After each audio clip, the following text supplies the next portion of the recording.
follow, but I came to succeed. So my risky journey, I went, my Ellis Island was John F. Kennedy International Airport. I have had to endure 69 different variations of my last name offered by telemarketers, ranging from Mr. Dirtbag to Dewbag to Douchebag. So I'm going to overcome all those. So let's... Microphone. Mic. Sound. Or do I need to project like the theater major I was? Which I was, actually. Can you hear me now? No. Hey, guess what? Don't worry about it. Is it on? We can hear you. Okay, great. So my risky journey. This is in 3 parts. The first part is a risk that I took just to be here. And that was trying to take swim lessons, which is the first goal of my life today, to tell you. Now, I grew up in Karachi, Pakistan, hot place, no public swimming pools. I always wanted to be a swimmer. And there's a thread to this. Oh, there's a thread to this. I always wanted to be a swimmer. I love the way Pablo Morales used to swim. And then, years go on. I'm here in Scarborough, Maine, and I said, I want to learn how to swim. I want to be just like this guy. Now, I played competitive soccer. I'm a competitive runner. I was the best sportsman of my class in 1988 in Karachi Grammar School, so I thought I should be able to learn how to swim. So I say I'm going to take adult swim classes. Great, because I'm thinking I'm going to be a king among men in adult king swim. I will just destroy the class, and I will be king. Well, there was a problem. They put me in the wrong class because I was with a group of triathletes. So they're all there wanting to fine-tune their swim and their quad rate and their cycle speed and blah, blah, blah, blah, blah, blah. I am obviously embarrassed, but I have pride. I said, not a problem. I will be just fine right here. I will learn how to swim. And the adult that guy comes, look, I'm sorry, we'll do the best we can. We'll teach you how to swim. Great, awesome, perfect. So he says, first we have to see how good you are. I said, okay, great. Are you afraid of the water? None whatsoever. All right, jump right in. I jump right in, and I sink. Obviously. So he says, well, no, that's not right. You have to know how to do the dead man's float. I said, all right, well, dead man's float, that's easy. That's very easy. So I tried doing the dead man's float. It doesn't work out. I go to the bottom of the pool. I have to be extricated out. The guy says to me, that's odd, that's never happened before. There's risk in all of this. So he says, well, you don't have any body fat, but you're fit and you just sank like a stone. I said, well, that's okay. So he struggles to teach me. It doesn't happen. Next class I come is another instructor. Again, we have our triathlete friends looking at me. I said, don't worry about it. I got it covered. So this guy says, hey, have you done the dead man's float? I say, yes, I have. I failed miserably. He says, we got the solution for you. The floaty belt. Now, this is at a rec center. We have our senior citizens, these beautiful women doing aqua exercise, laughing their butts off because now I am a proud wearer of the floaty belt, walking around with pride and admiration. Yes, I can indeed swim. And the class goes swimmingly well because with the floaty belt, you cannot sink. In fact, you are indeed like Pablo Morales. So third lesson, I come back, I go to get my floaty belt. Now this is another instructor. He says, what are you doing? I said, I'm wearing my floaty belt. He says, no, you're not. That's the wrong way to learn how to swim. I said, but I need my floaty belt. He says, we're not giving you a floaty belt. You will now use a kickboard. So they give me a kickboard. He says, now hold the kickboard, try to float in the water, and with your legs, please propel yourself forward. I said, you're asking too much. But he said, no, I'm not. I said, fine. So I tried propelling myself forwards. I fail miserably. In fact, I am stationary while I'm propelling myself forward. My legs are churning. I'm breathing like mad. He says, well, you're doing well because usually people run out of gas doing that. I said, well, glad I ran the half marathon. But hey, so I'm trying to do it. He says, no. There is a problem. You are holding the kickboard incorrectly. I said, oh, really? Sorry about that. I changed the grip. Now I start kicking the kickboard. And what do I find out? I'm actually going backwards.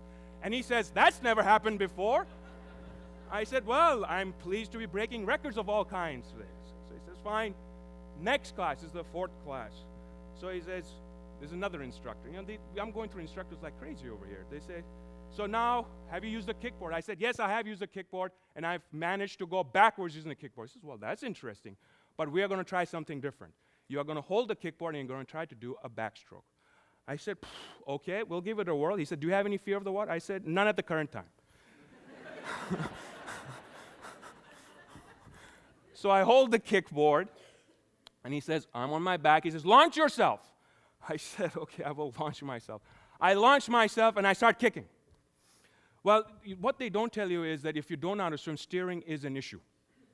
So what happens is I am going on my back all over the pool on my back. Well, that's a problem because you have the triathletes who are doing their splits. Well, before long, I find myself at the deep end of the pool. Triathletes buzzing around me. And I get awfully scared because now I have no way of getting back to the other end of the pool. So I heard the instructor saying, come back, come back. I said, I can't. And it's at that moment, I realized that in the leap is divine wisdom. Because my wife is a championship swimmer. And I thought, she should teach me how to swim. So I said, I'm done. And to this day, I'm still arguing with my wife why she doesn't teach me how to swim. Which brings me to my wife. Because in risk, you have to know how to love, and you have to be loved. Because nothing in this life, if you're taking risks, happens if you're unloved. Especially for the entrepreneurs in this audience, your spouse, your life partner, your girlfriend, your boyfriend, hold their hands, look into their eyes, and say, I love you because the journey that I am on is really going to wreck our relationship. So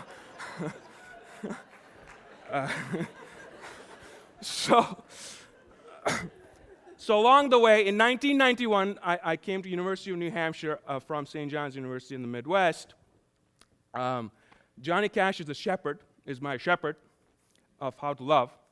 I saw the movie The English Patient, read the book, the best movie ever made, the best book ever written. Please do not argue about it. And I was fairly lost. And a big Star Trek fan. So one day we're watching Star Trek in the lounge of our dorm. And Star Trek fans, we talk about the Romulan Federation Peace Treaty. We talk about all those people. We like the fact that our heroes wear jumpsuits. The counselor wears knee-high boots. So we're talking, and this woman walks in through the dorm to the floor. The minute I saw that, I said, I'm going to marry that woman. It was indeed the same thing as you see in the movies. Wind blew, hair flew. There was just beauty all around. Light came down, and there was still Star Trek on the side. So she's passing by, and she says, "Oh, you're watching Star Trek." Now, ordinarily you would say, "Well, thank you. Yes, we are watching Star Trek." Instead, I said, "Jean-Luc is my hero." Now, at that moment, she should have just kept on walking. But, for some inexplicable reason, she said, "Who's Jean-Luc?" That was my in. And she asked me, after I explained who Jean-Luc was, she said, "You're strange." I said, "Yeah, but I want to go out with you." And she said, "Well, I have a boyfriend, and he's from MIT." I said, "Great, that's competition." And I said, "Would you like to go out to tea?" And she said, "You are really strange." I said, "Yeah, but tea works." Now, the reason I said tea is because Turks tend to drink tea a lot, and the other reason being because Jean-Luc always drank tea at the end of the episode after the adventure was over. Over a course of time, the tea won. She left her boyfriend, and we've been happily together for 20 years.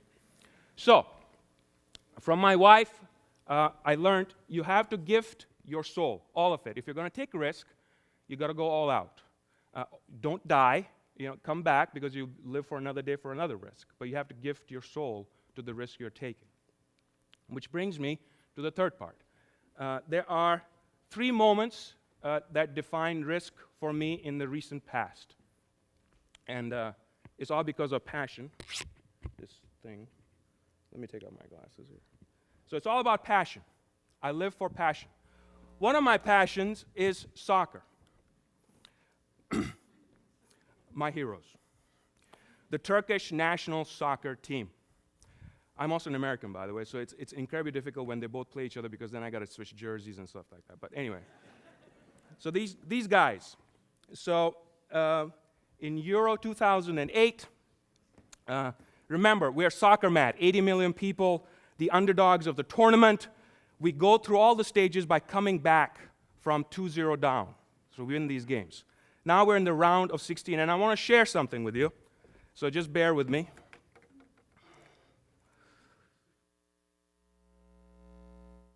So we're 2-0 down.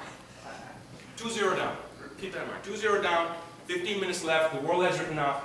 80 million people watching the show. Show is a show, just live. I am on 2 phones in my living room talking to 2 soccer buddies in full regalia and going nuts. Going nuts. So, and I apologize for the for this quality here. So what happens over here is we're 2-0 down. Arda, he scored.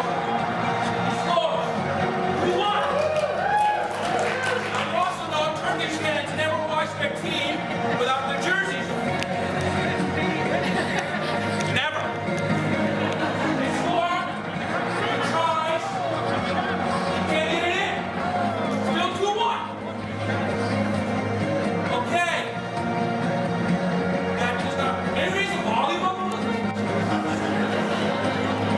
Okay, so we're trying, still 2-1.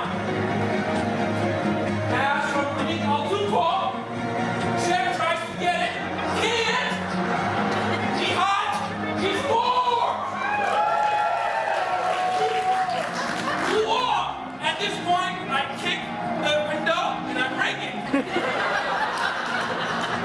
Risk is all about making it happen. It's all about making it happen. Gotta believe it. Gotta believe that for one of the world's greatest goalies let that one through. It goes through, Nihat scores. My friends are saying, what is wrong with you? We can't hear you because I'm screaming so loud that actually you have no voice. Now, 1 more minute to go. Nihat gets the ball. It's goal! We win 3-2. Now you would think after that hot capitation, the Turkish nation would be very grateful. Would be very, very grateful. But instead, now we are going to the semifinal. So I have to show you the semifinal. I have to. And I still got some time on the clock. So now you got to remember, we are 2-1 down in the semifinals playing Germany. The man's name who is going to do the magic, his name is Sami. The commentating is in Turkish. Because I'm going to be screaming out as this goes on, what the man says is, may the mother who gave birth to you be blessed. There is a reason he says that. So let's watch why. 2-1 down against the Germans. The volume! Orta şansı, orta seviyede.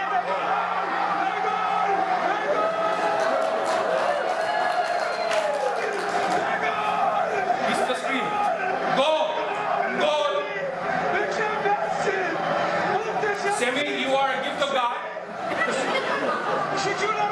May the mother you get you be blessed.